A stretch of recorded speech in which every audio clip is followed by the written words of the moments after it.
tudo a ver, questão de visão.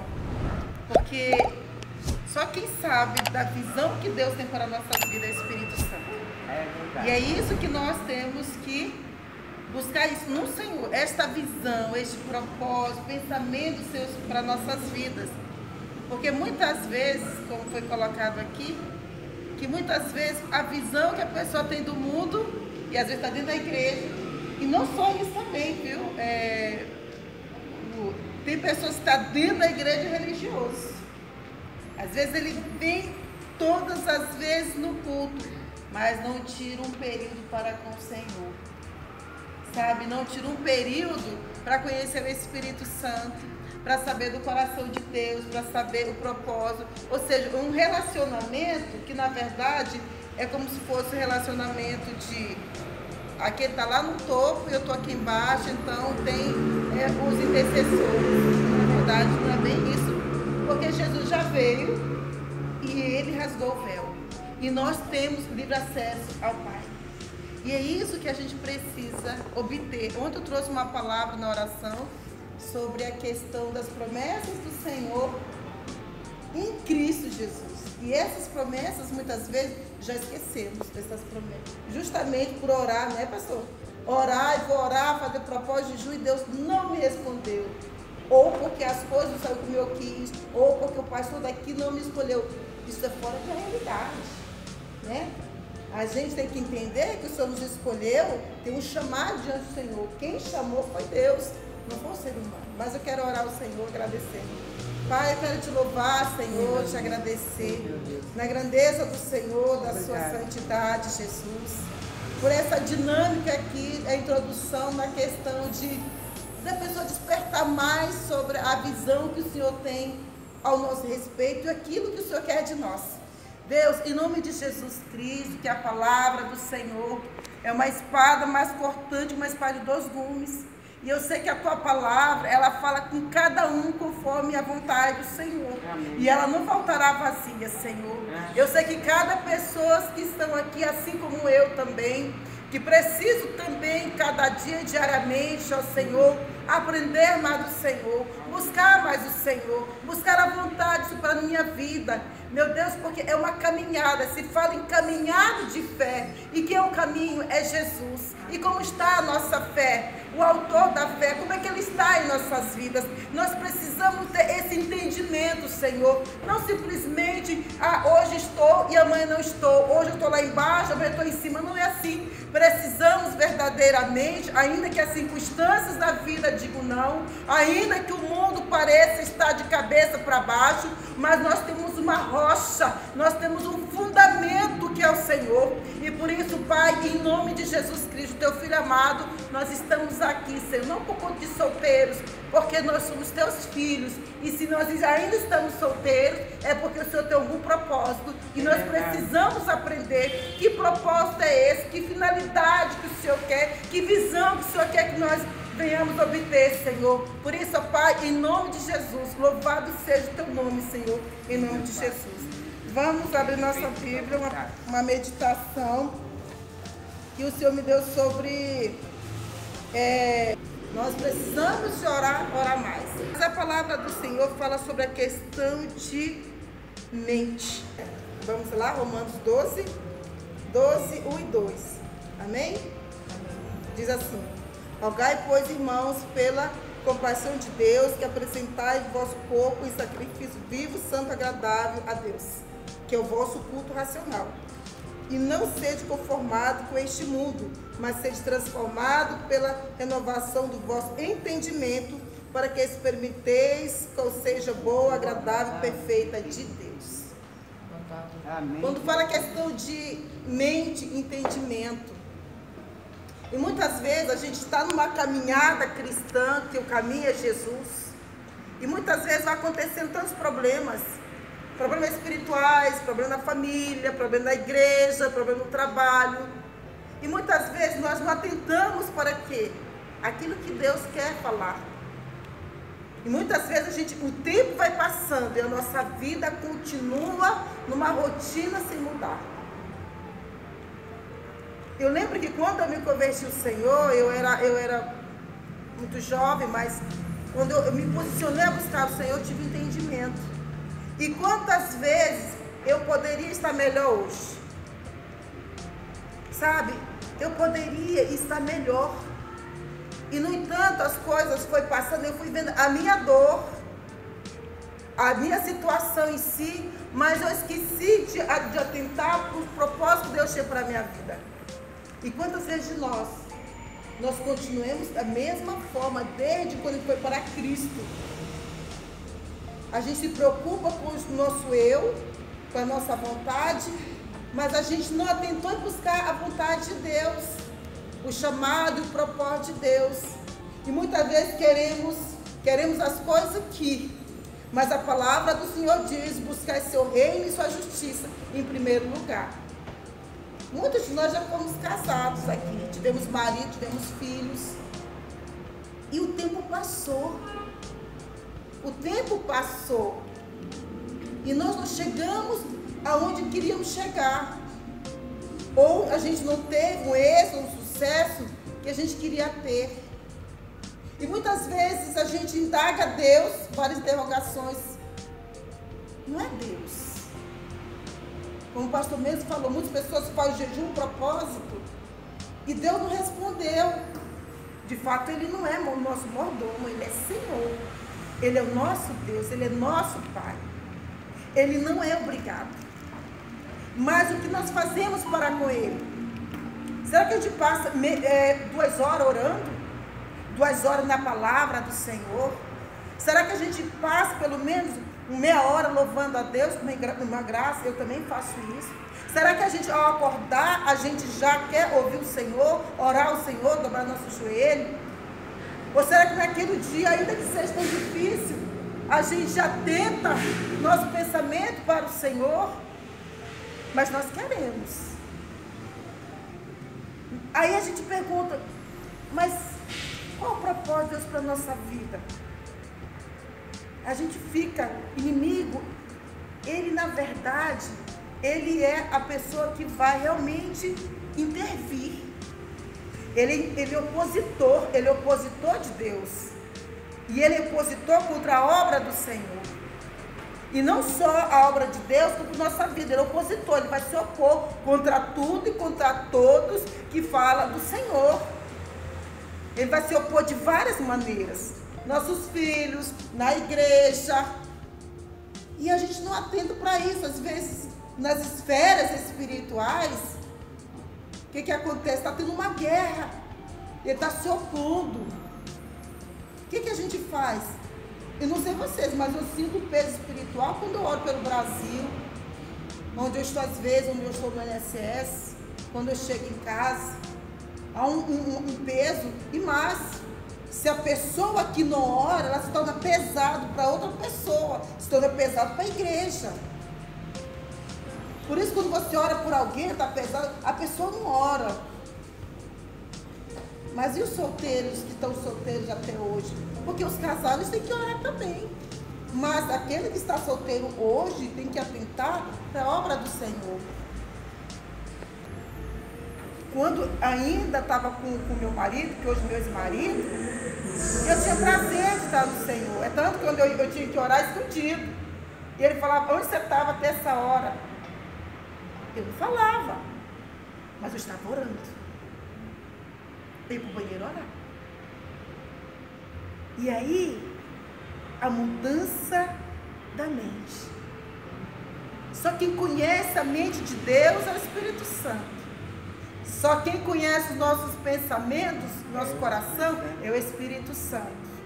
Portanto, se a gente não buscar conhecer o Espírito Santo, conhecer Jesus, a gente não vai saber. Porque o opositor, ele está sempre se opondo. Às vezes nós vamos oferecer sacrifício de adoração ao Senhor raso.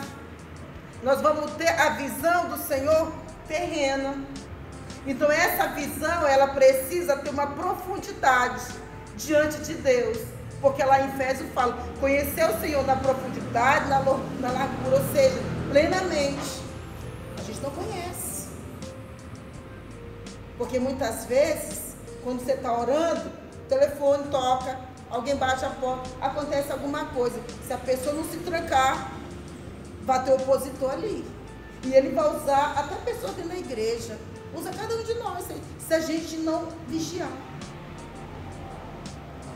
Então, aí fica aquela questão de passar tempo com o Senhor.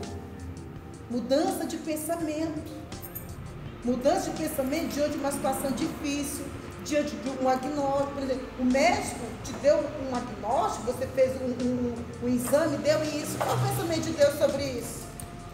Eu já tive problema cardíaco, mas eu não me atentei para aquilo. Eu já tive outros problemas também de saúde, também não me atentei para aquilo. Eu falei, Senhor, Tu é o meu Pai. Qual é o propósito sobre isso? Qual é o pensamento do Senhor sobre isso? Senhor, eu estou aqui.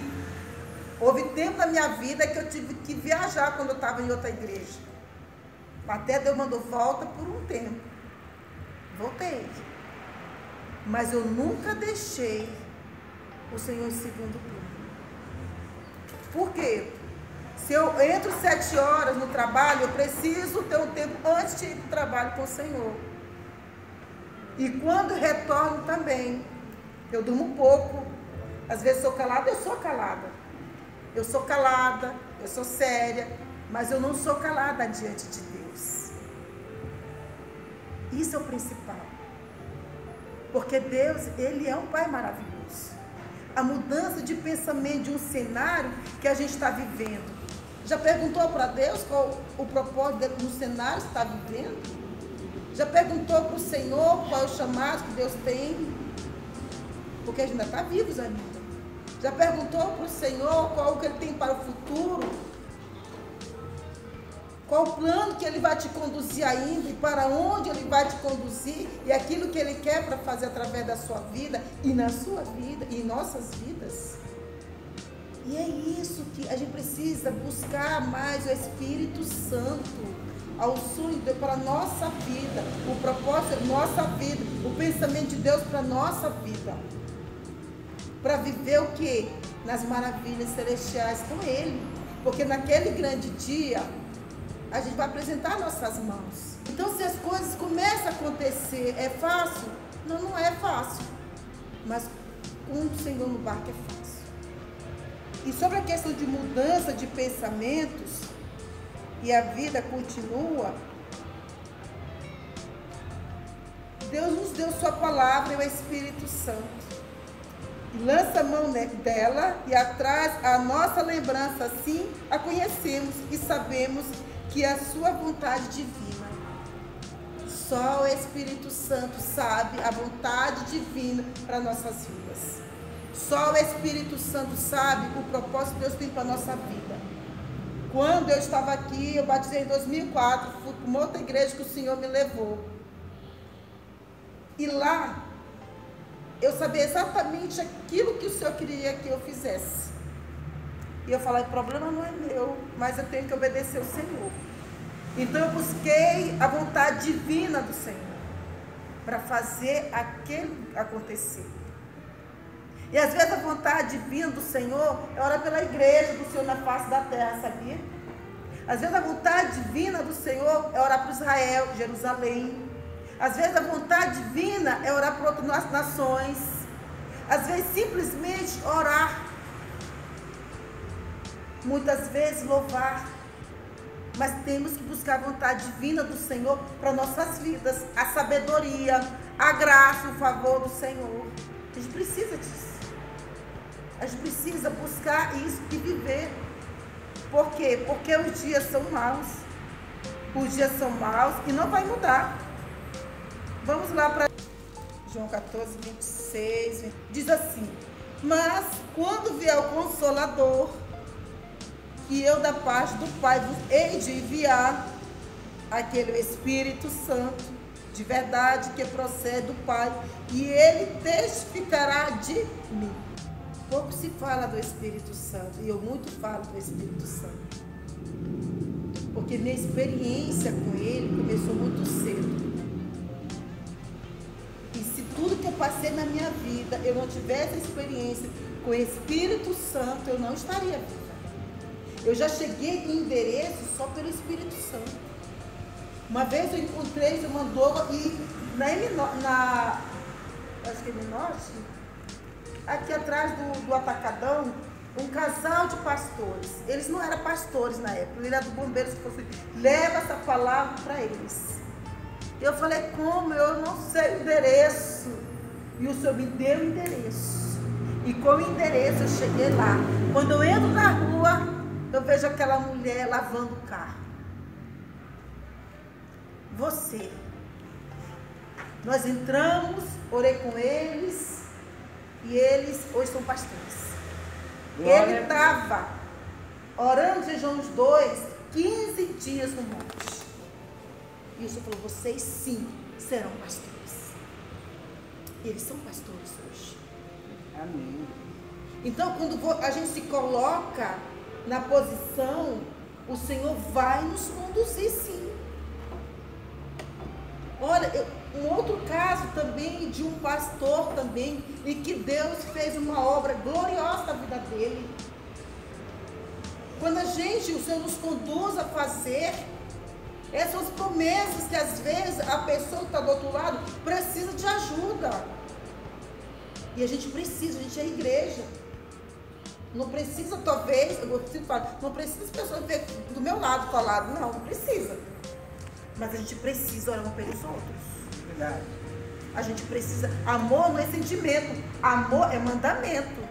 Amor, quando eu me coloco como a posição do Senhor me usar com amor e orar por alguém e desejar que aquela pessoa realmente seja abençoada. Isso é amor. Não adianta eu orar, mas meu coração não deseja que a pessoa seja abençoada. Isso não é amor. Ou ajudada, né? Ou ajudada. Quando ele põe na sua mente que alguém, a pessoa, ele não mostra a pessoa que está precisando de ajuda. Você nem sabe o que ajuda é. Mas quando você chega, a gente Ele sempre sabe. tem. E a gente tem o que aquela pessoa precisa. Exatamente. Naquele momento. E se o nosso coração estiver turbado, cheio de mágoa, de ressentimento, de injúrias, aí a gente tem que nos analisar, nós mesmos. É verdade. E aí o que acontece? Se a gente estiver dessa maneira, o Espírito Santo vai vir? Não vai. Não. Por isso que quando fala, o profeta falou, as águas estão no joelho, vai subindo. Por quê? Para que venha o Espírito Santo nos encher, a gente tem que esvaziar o nosso eu. O que é o eu? Eu da carne. O que é o eu da carne? A mágoa, a tristeza, as angústias, mal contra o irmão, sabe? E o fato de estar ali, uma coisa é você calado, outra coisa você deseja mal, você tem mágoa, ressentimento, ressentir. É diferente. Tem inveja. Inveja é uma coisa maligna. O opositor teve inveja do Senhor, que isso é Deus. Isso é inveja. E a gente tem que atentar para isso, nos examinar nós mesmos. E se a gente não consegue ter esse discernimento, o Espírito Santo, ele sabe. Espírito Santo aqui. A minha briga não é contra carne e sangue, não é contra pessoa, principais e potestades. Então, se eu tenho, alguém me feriu, me machucou, alguém falou de mim, Senhor, tira do meu coração, Senhor. Pessoas falaram de mim, pessoas fizeram isso, Senhor. Deus, tira do meu coração, Senhor. Coloca o teu amor, a tua graça, que vem o Espírito Santo, e tira. E às vezes tem situação na nossa vida, não julgue, para não ser julgada. À medida que você medir, você será medido. Então tenha cuidado, perdoa, ore por ele, é reino. É reino. Nós somos igreja, noiva do Senhor. A gente precisa nos alegrar. Como diz, fazer discípulo. E eu gosto de fazer discípulo. Eu gosto. Se eu não tenho uma vida cheia de graça diante do Senhor, o que adianta eu vou fazer discípulo? Sabe o que é fazer discípulo? É a vida de Jesus. Uma vida de oração, é uma mente de Cristo. E o Espírito Santo vai gerando isso em nós. Fazer discípulo não é ter uma vida moribundo. Não. É uma vida alegre, um coração alegre, aberto, perdoador, graciador. Tem dia que você não está, tem dia que a gente não está. Mas aquele dia a gente precisa de diante de Deus. Precisa jejuar. Precisa jejuar. E ficar quieto. E ficar quieto por um tempo, até deixar aquele maremoto passar. A palavra diz assim também, né? No estares quieto é que estará a sua força. Isso tudo que você está falando, está achando ótimo. Tem muito a ver comigo. Né? Assim, Deus Ele me fez de tal maneira assim, né? Quando você falou assim, quando a pessoa ofende, né? Eu tenho vários testemunhos que não é que eu estou me exaltando. É porque hoje que eu estou conhecendo mais a palavra, aí eu vejo o porquê que aconteceu aquilo comigo e por que eu me comportei daquele jeito. Olha, irmãos e irmãs, quando a gente busca, quando a gente tem a humildade e a hombridade de reconhecer diante de Deus que precisa melhorar todos os dias. Se a gente tiver essa atitude diante de Deus, às vezes o silêncio fala mais. O silêncio, Deus fala por nós, Deus age por nós. No silêncio a gente deixa de magoar muitas pessoas, ferir muitas pessoas. É verdade. E umas vezes falado, não volta mais. É verdade. Não volta mais. É uma espada, voltou. Então, quando a gente tem essa atitude diante do Senhor, porque eu, não, porque é o Espírito Santo. É verdade. Quando a gente busca Ele para proceder dessa maneira, porque sozinho a gente não consegue. Não. A gente não consegue sozinho, sabe? Então, aí dessa maneira, então são situações, até no louvor. No louvor. Então, quando você busca o Senhor através do Espírito Santo, flui. A oração através do flui. Os milagres vêm, tudo muda. Então, essa nossa vida, que quem conhece o coração de Deus, é só o Senhor. É verdade. Então, mudança de pensamentos. Tudo na vida, ao redor muda. Então, vamos ter essa atitude, mudar a mente. Diante de Deus, quando a gente muda diante de Deus, passa a conhecer Deus, as coisas aqui também mudam. Deus abre a porta. Amém? Eu agradeço a esse momento, que o Senhor possa abrir nossa mente e o nosso entendimento cada vez mais para as coisas celestiais e também terrenas. Amém? Achei lindo. Foi muito lindo. Foi muito lindo.